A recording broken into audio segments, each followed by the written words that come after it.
Oh, yes. Yes, Professor, it took me a little bit time, but I'm ready. Look, may I ask you, may I start asking, give me a picture. How is the situation in Iran and in Iran and Kurdistan at the moment? Oh, you see, this is a very general question. So well, look, no, may I limit my yes, question? Please, not go, to, yes, because better, it is, I understand it is too broad for you. Yes.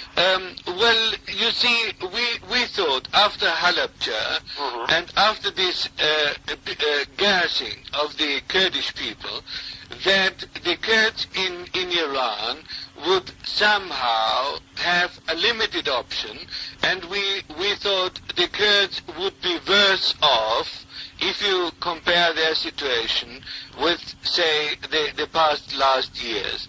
We came to a rather pessimistic view. How is your view? No.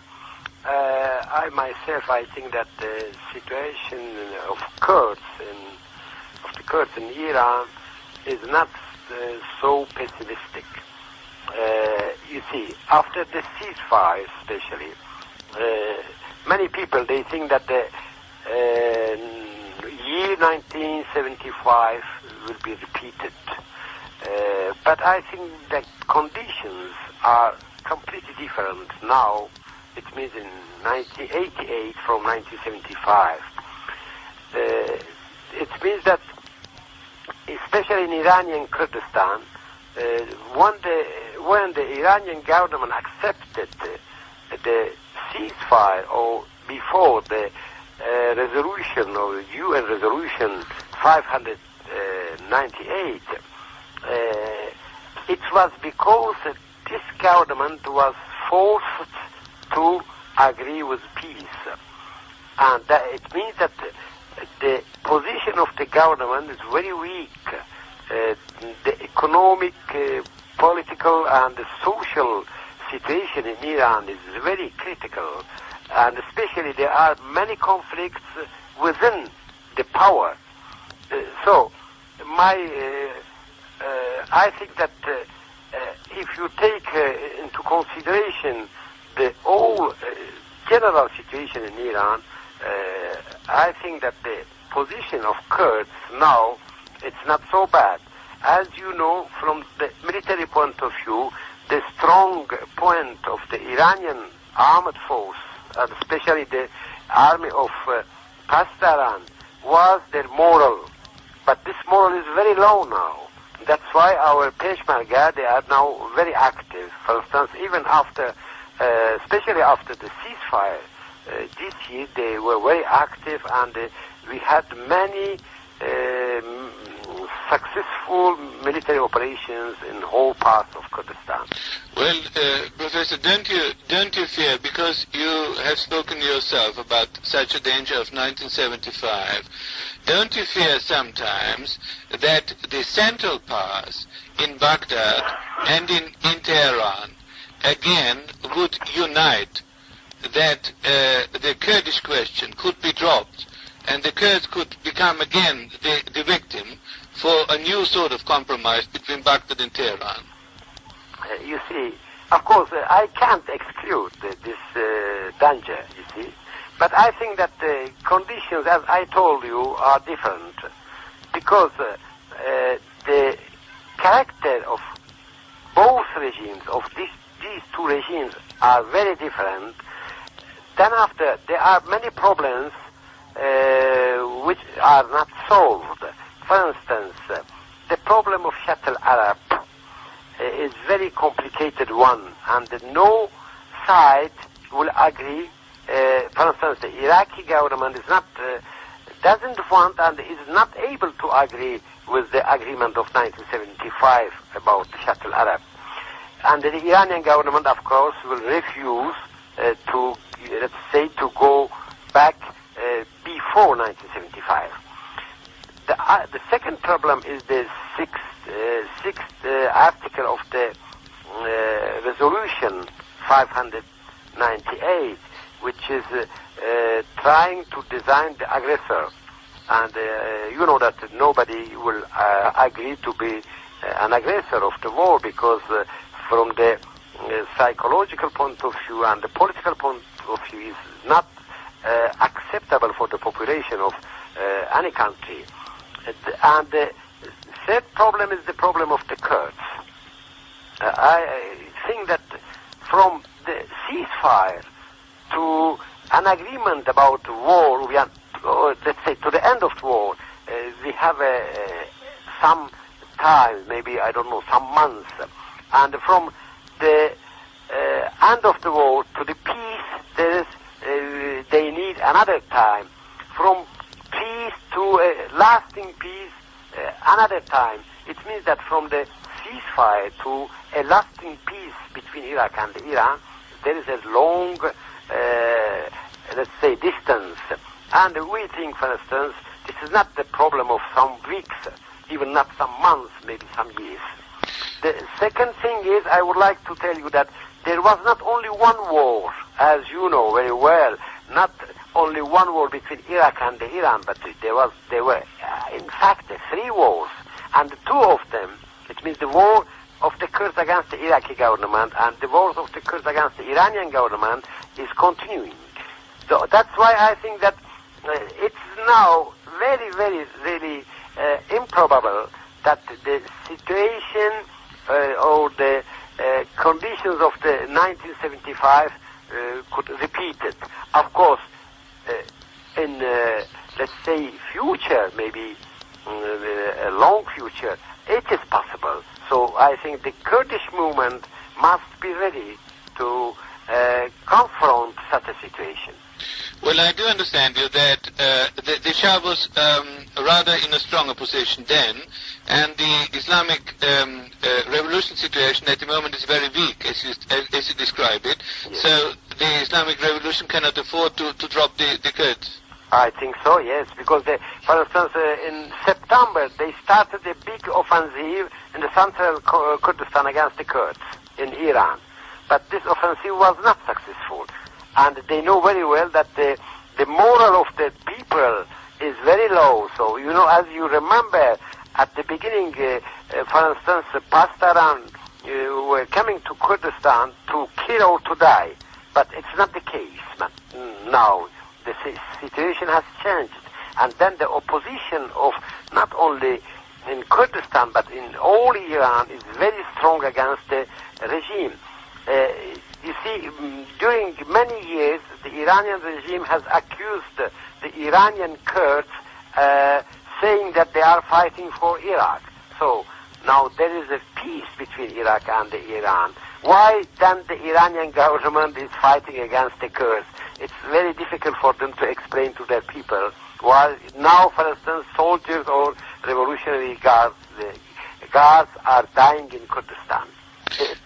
I do understand that the people in Iran and in Kurdistan generally are very dissatisfied and disappointed about the effects of the war and the situation of food and of jobs, and so seems to be in a very critical stage. Could you elaborate on that? Yes, of course, but I would like to add something else. You see, the end of war, I am speaking about the end of war, exactly, was a victory for Iraq and a defeat for the Iranian government. If the Islamic Republic accepted the ceasefire or the resolution of the United Nations, let's say last year, the situation could be different. But the Iranian government accepted the resolution after the defeat of Faw, Shalamcha, Majnoon, and other places. So it means apparently the Iraqi government was victorious and the Iranian not. And the Khomeini himself, he said that for himself it was better to eat poison than to accept peace. So I think that if the Islamic Republic was able to change its policy about war, which was the most important problem of the country, why not? Why the Islamic Republic could be not able to change its policy concerning the Kurds. That's why I think that if they were able to, let's say, to be so clever, of course, in order to save their power, this is the only reason why they accepted peace. In order to save their power, if they have been able to accept peace with Iraq and to, let us say, to even to talk, to have negotiations with Saddam Hussein, why not one day in the future to have to change their policy toward Kurds and to have also negotiations with the Kurds, especially if you take into consideration that the opposition in general in Iran is very strong and is pushing the Iranian government to agree with some kind of liberalization in the country. Well, sir, because the power situation of the Islamic Revolution was that weak that it has to clinch, so to say, if we compare it with in a boxing situation, to clinch with the Iraqis, and that's why, because the Kurdish situation was not so critical for them. So I think, do you believe the power situation of the Islamic Revolution could come to a stage where they have to take in consideration a compromise with the Kurds, otherwise they will topple? You see, first of all, I would like to say, in order to know my opinion, I don't think that you see, I am refusing two different opinions about the Islamic Republic. One of them, which was very, very, let's say, known in Western countries, and still, of course, this opinion after the ceasefire is not so strong. But still, especially in Western Germany, in some other countries, they believe that the Islamic Republic is a regime which is strong and stable, and that's why it's necessary to have good political and economic relations with this country, you see, with this government. This, I told you, this opinion is not so strong now, especially after the ceasefire. I think it's not true, because the Islamic Republic was not able to find a solution for any important problem of the country, economic, political, and military, and social. And from the other point of view, even you have so many conflicts and so many problems concerning even the Constitution, that every week you have some message or some letter from Khomeini correcting some part of Constitution or giving some different directives. See? So, but there is another opinion, especially from some part of, let's say, of opposition, especially from Mujahideen, saying that the Islamic Republic will it's possible to overthrow the Islamic Republic immediately after the ceasefire. And as you know, I think you are near the Middle East, that they tried between the when the Iranian government accepted the resolution and after Iranian government accepted the resolution to ceasefire. Some days there was some days of distance. They tried to go to Islamabad and to Kermanshah and to take Tehran, and it was a catastrophe for the organization of Mujahideen. We think in Iranian Kurdistan, in our party, that the Islamic Republic has always still some reserves, that the Islamic Republic will be there for some time, and that's why we have to take into consideration the existence of the Islamic Republic. After the ceasefire, this republic is weaker than before. After Khomeini, this republic will be even weaker than before. But even after Khomeini, I don't think that we will see immediately the fall of the Islamic Republic. I think, but after Khomeini, the way will be open for many and very radical change in Iran. That's my opinion. So that's why I think that for the Kurds, just now in Iranian Kurdistan, the best way is to resist, to show that they are an independent factor. Because you see, there was also a propaganda outside that Kurds are depending, the Iranian Kurds are depending from Iraq.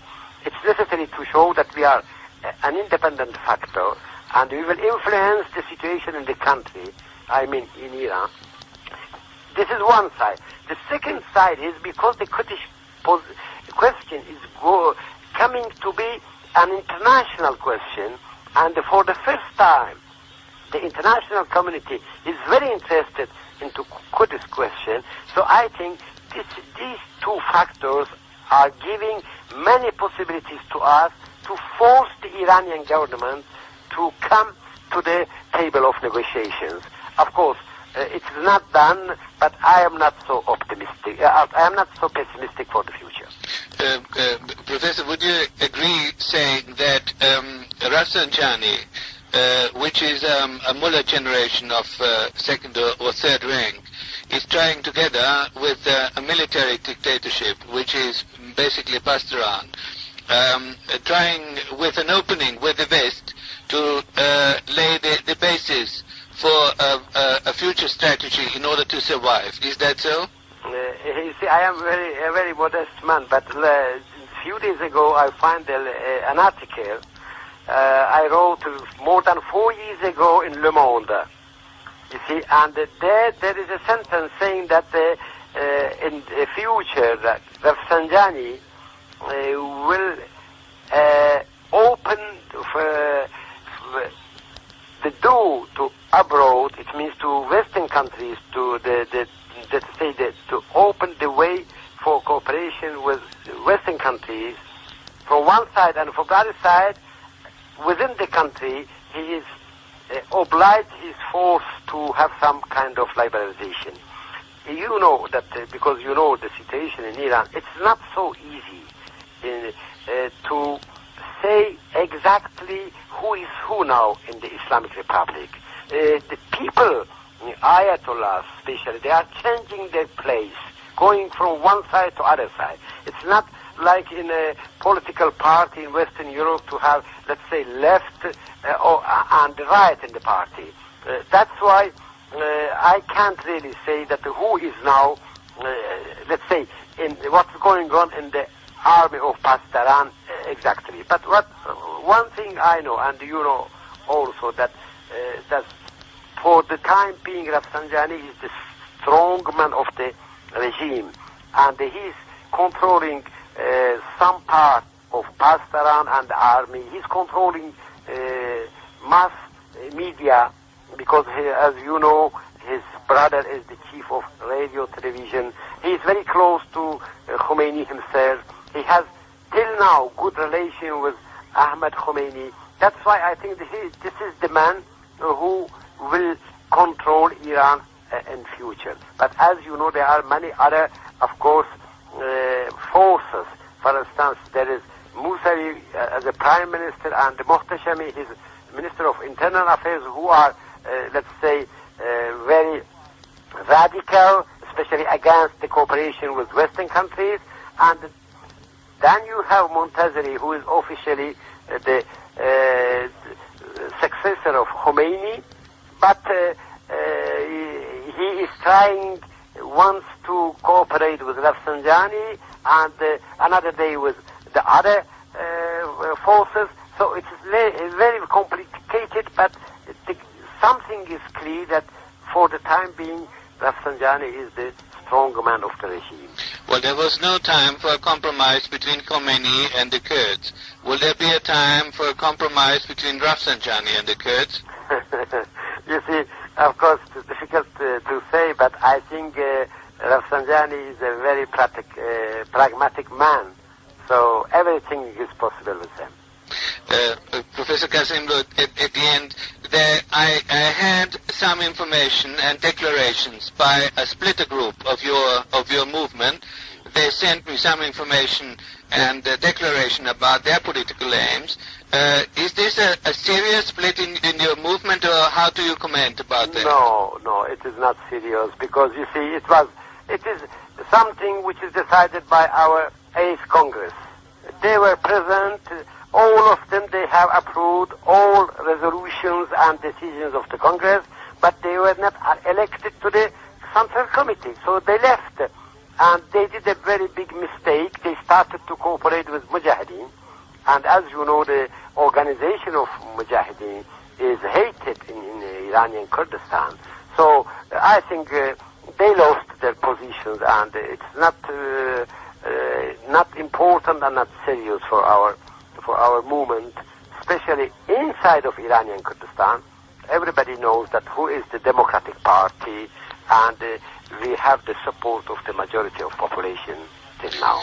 Do you have still around, say, 10,000 armed Peshmergas under weapons all the time? Please don't ask me to tell you by telephone. Right. Okay. How strong? Okay, Professor. Good. Did you lose some considerable parts of your combatant in the last wars? No. On the contrary, because we are now, it's about 4 years that we are making a guerrilla war. So then we didn't lose many Peshmergas. And then, of course, many young people, they are ready to become Peshmerga. But we are limiting the number of Peshmergas, because, as you know, for the guerrilla, you don't need many thousands of Peshmerga from one side. From other side, of course, you have to have enough money and weapons for your Peshmerga. I don't want to say that we haven't. We have, but we want to have some reserves for the future. I see. Sir, I thought when we looked at this very tragic gas genocide against the Kurdish people in Iraq, yes, I thought the first time the world showed concern, yes, and as well the United States, and I thought they would take the faith of the Kurdish people as a symbol for a future to ban gas, chemical warfare, and look into the future of this Middle East, where I live with my family as well, a future of rockets, a future of chemical and atomic bombs, and all the rest of it. And I think the world started to think to stop this very traumatic future and stockpiling of very dangerous weapons. And then I saw that Iraq escaped somehow, and then Libya got into a new position of a scapegoat, and then I lost faith somehow again that the world could turn around in a humanitarian matter to change these things. How do you think about that? Yes, it is true. I myself realized that there is a qualitative change in the position of not only the organizations, but also governments toward the Kurdish question. Where I am going to give you 2 examples. I have been in Spain in last month, in Spain, in Sweden and France, and also in Austria.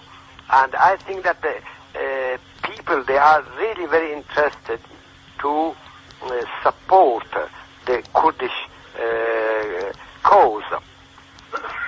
I am speaking about the governments, you see. So it's something new. And I have been received, for instance, by many people who are in the top of the government. Before it was not possible. The second thing is that, for instance, at the beginning of December, there was a conference of the Socialist International in Paris. It was the Council of the Socialist International in Paris, and there was a resolution about the Kurdish problem, which is very, very good resolution, and the first resolution we have from an international organization like Socialist International. As you know, there are about 17 parties who are controlling the government. If you like, I am going to give tomorrow to Dr. Qasmlo one copy of the resolution, which is very positive. So, and then you can get the resolution. Oh, he may send you the resolution. It means that really there is a change in the position of the international community toward the Kurdish question.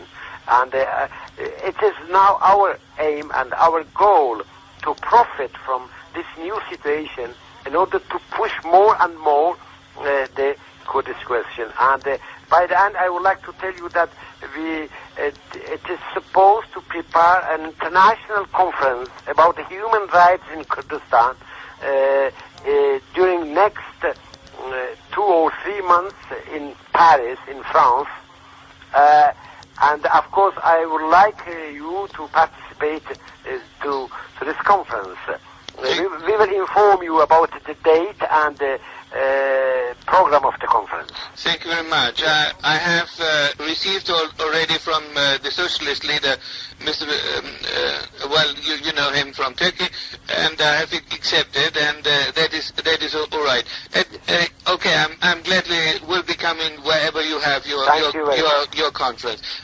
Professor, very briefly, give me an outlook. How do you see the future now? No, I told you that I am. You see, now the war. We have been always for peace between Iraq and Iran.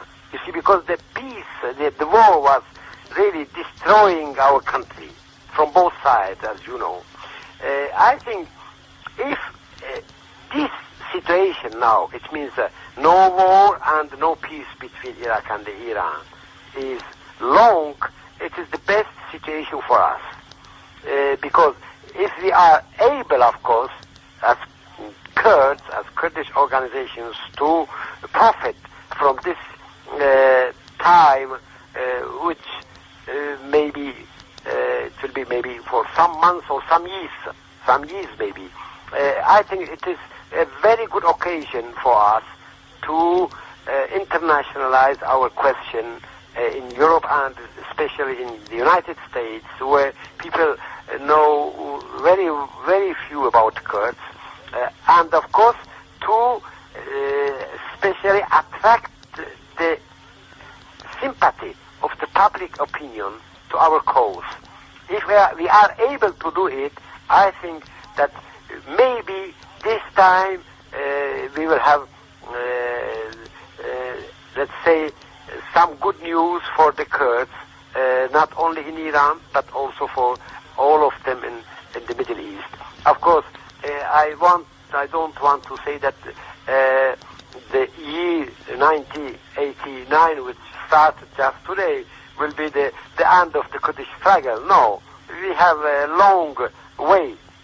But I am very optimistic for our future. Professor Qasmlo, thank you very much. I thank you too. All the best to you. Yes, and I hope to see you in Kurdistan. I do hope to see you sincerely. Thank you very much, and goodbye. Bye-bye. Dr. Qasmlo want to speak to you. Thank you. Yes, goodbye. Goodbye.